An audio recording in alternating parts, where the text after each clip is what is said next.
presentation really well explained, some very beautiful drawings, and the models as well, which you didn't really talk to, but they are very expressive of what you're talking about. The roof is open to the air, isn't it? Okay, so... No, just a question. Is the roof open to the air? Not completely. It is above the... So in that image there... So that is, yeah. So I haven't modelled this, but this zone along that ramp corridor will always be open air, and this amphitheatre is open air, otherwise these are closed in. Right, and they're closed in with... in terms of roofing material? So this is all ready to move? Yeah, so it'd be... so above the canopy, it'd be a lightweight sheet metal the entire thing. Yeah, okay. I just thought, if you've been to Melbourne, you see the wonderful tram wires that spring off buildings, and they're actually quite a very strong membrane. And if you see a circus going up, it's a similar kind of structure. There's actually quite a lightness to it. Yeah. And so that may have been one way of thinking. So if I just not covered the entire thing? No, think about it not as a portal frame like you have, but actually as a tension structure. May have been interesting, like a circus, like a big circus tent is actually arranged.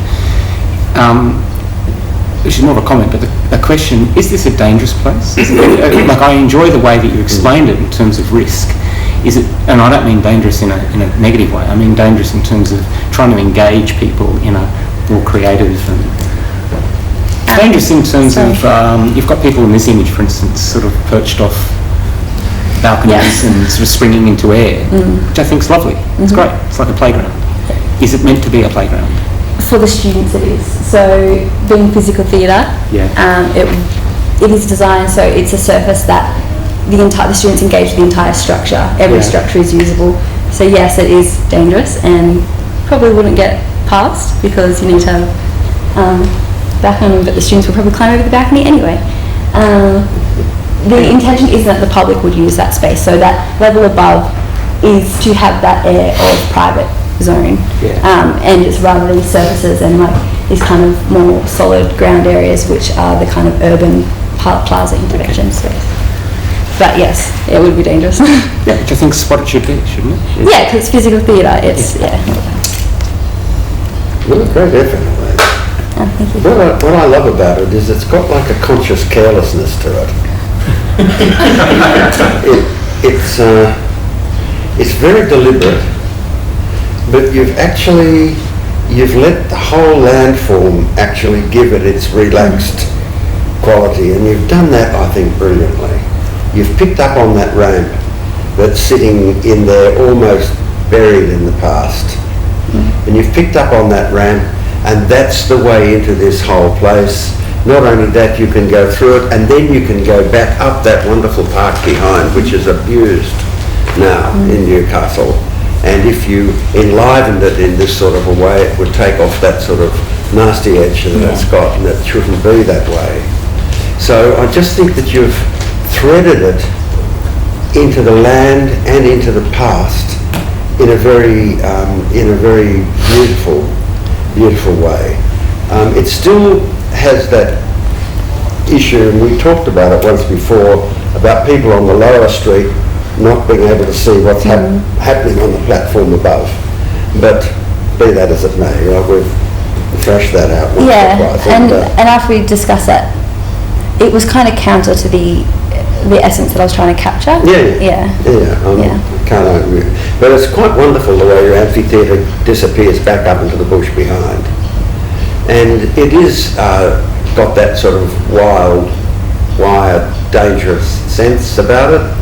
And it's a place of theatre and acrobatics and all things, and so it damn well should have. And to hell with the council. I just think that good places for training like this should have those edges. Can I just quickly tell you a story? A friend of mine called Philip Petit, who's a tightrope walker, who did that walk between the World Towers, set up to do it from the Opera House shells to the pylon of the Harbour Bridge. And the whole thing folded out of a suitcase to show how it was going to work. And the argument for a 2-hour meeting with the people who were going to set it up was that the wire hit the pylons in a clean finish. Like he saw it as an artist, totally. And I think that your place has got that sort of, it's got that sort of edge to it, and that's what I love about it. Thank you. I think it would work so brilliantly. But it's the conscious carelessness about it that gives it that relaxed feeling, and yet it's deliberate. That's a very hard thing to get in architecture. You've done it very well. Thank you. Elise, can I think for me, one of the most outstanding aspects of it is the idea itself. The idea that you actually occupy a street with theatre and make it real. It's one thing to have people come and go like buskers, but to actually occupy this streetscape with a place for people to perform is a wonderful idea. It's a very creative idea, we've just all accepted it, but it's actually a great idea. It would be great, wouldn't it? It would. There's you can imagine it actually, being and belonging. There's a place northeast of Spoleto in Italy, in Umbria, and you drive up the mountain to this place. It was set up by hippies in the 60s, and you have to park below it, and the first place you come to is the restaurant. And the restaurant has got this long timber bench. You can sit about 28 at this bench, so everyone is equal on the bench. So you sit with other people and you eat food. And then you walk up into this little hill town dominated by docks, but it's a performance town. They're all gypsies and actors. And you go up there and there's someone juggling, and then there's another person doing roles, and then it's just amazing. And I don't know how they earn their money, but they're up there surviving.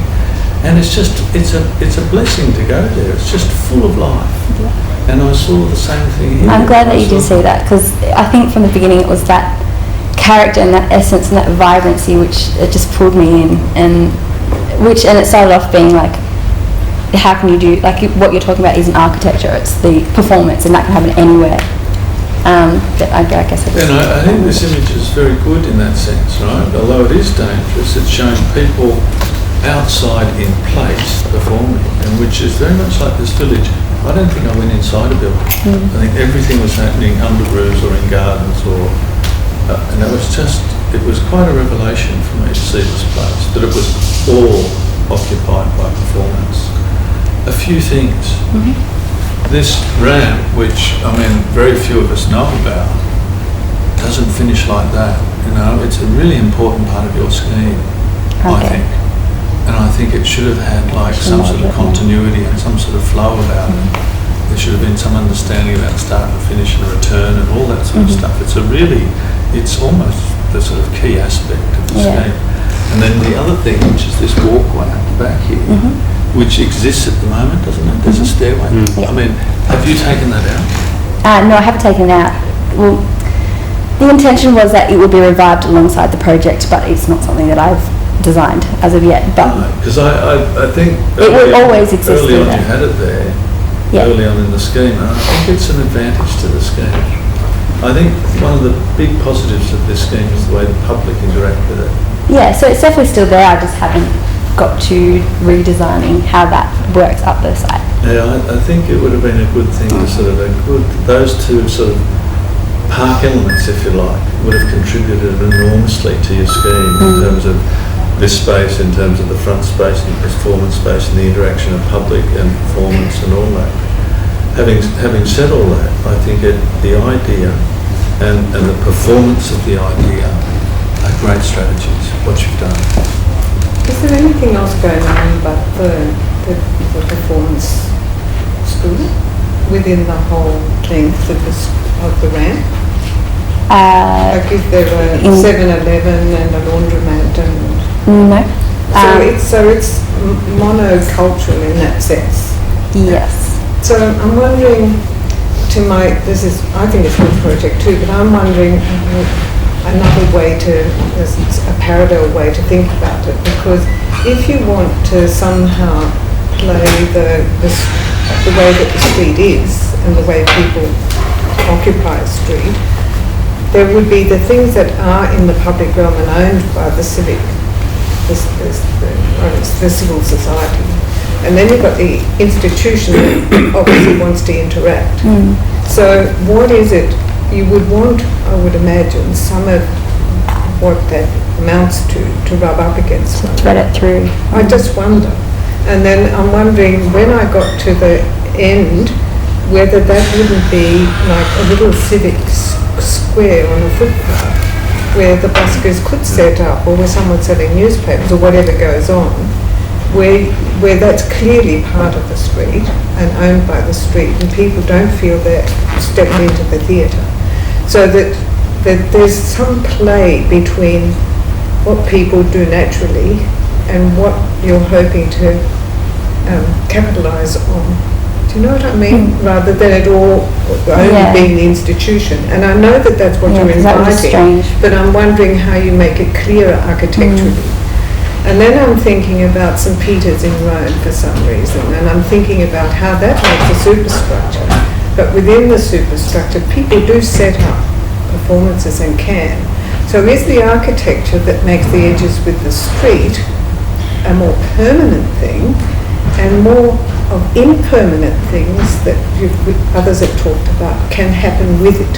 So that the things that you might set up for a special event, you probably already have, but like the tightrope walker, coming with a suitcase and having things to hook onto, but then there are things that can be there in 100 years or 200 years, like a part of a footpath or a piazza, which are always like heavyweight things.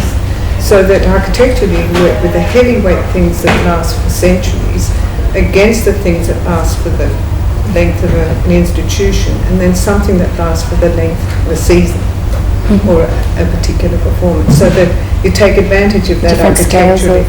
Or different fragilities to solid to fragile.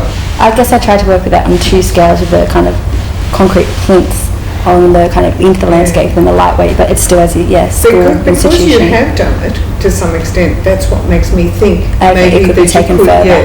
If that could have been the distinction you make. Yeah. Because I think I can see I can get excited about the one idea and forget the civic realm, but I think there's strength in the interplay. Yeah, no, and definitely. I think that's what's so intriguing about the project. It's very intriguing.